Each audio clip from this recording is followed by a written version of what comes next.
Hello दोस्तों, rational India में आज आपका फिर से स्वागत है। आज हम बात करते हैं डीप स्टेट के बारे में। डीप स्टेट यानी कि छुपा हुआ राज्य या इनविजिबल गवर्नमेंट यानी कि अदृश्य सरकार, या फिर कहें स्टेट विद इन स्टेट यानी कि राज्य के अंदर छुपा हुआ राज्य। अब डीप स्टेट है क्या?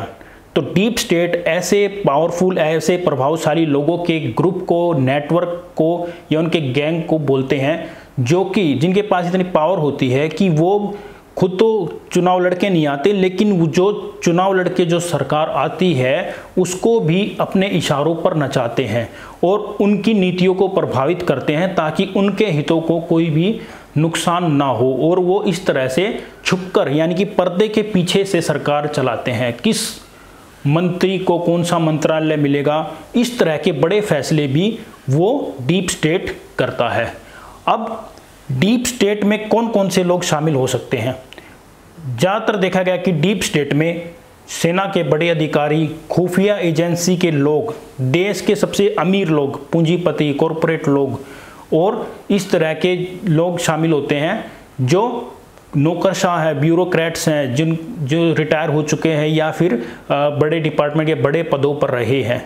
अब ये लोग सरकार को प्रभावित करेंगे, इनके पास इतनी पावर आती कहाँ से है? तो दोस्तों, एक जरिया तो ये है कि जैसे पैसे के इनके पास कमी नहीं होती, तो जो भी पार्टियां चुनाव लड़ रही होती हैं उनको ये अपने पैसे के जरिए उनको फंडिंग करते हैं। तो अब कोई भी चुन के आए वो इनके इशारों पर ही काम करता है। अब यहाँ पे जो सबसे बड़ा एक उदाहरण अगर हम ले तो यहाँ पे है पाकिस्तानी डीप स्टेट। अब पाकिस्तानी डीप स्टेट में वहाँ की पाकिस्तानी आर्मी के बड़े अधिकारी और वहाँ की ISI यानी कि वहाँ की खुफिया एजेंसी शामिल है। अब पाकिस्तान में कौन प्रधानमंत्री बनेगा, कितने दिनों तक उसकी सरकार रहेगी और उसकी नीतियाँ किस तरह की होगी, वो पाकिस्तानी डीप स्टेट यानी कि पाकिस्तान की आर्मी और ISI जो वहाँ की एजेंसी है वो निर्धारित करती है। और वही एक तरह की रेखा खींचती है कि आप यहाँ तक अपने फैसले ले सकते हैं और इससे आगे के फैसले हमारे हिसाब से लेने पड़ेंगे। तो दोस्तों, अगर इस तरह देखा जाए तो जो डीप स्टेट है वो तो लोकतंत्र को बिल्कुल खोखला कर देता है। यहाँ पे जो पावर है वो जनता के पास ना होके ऐसे एक ग्रुप के पास हो जाती है जिनके पास पावर है, पैसा है, और वो जो लोग चुन के आए हैं उनको अपने इशारों से काम कराते हैं। और अगर वो उनके इशारों से काम ना करे तो वो उस सरकार को अस्थिर करने की क्षमता होती है उनके पास।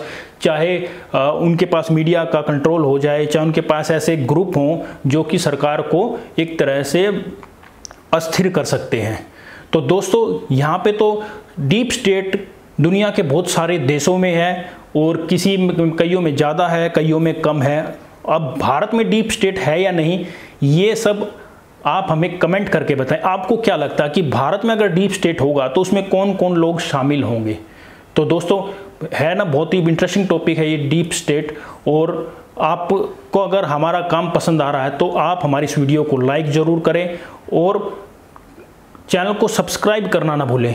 तो मिलते हैं अगली वीडियो में। धन्यवाद। Thank you.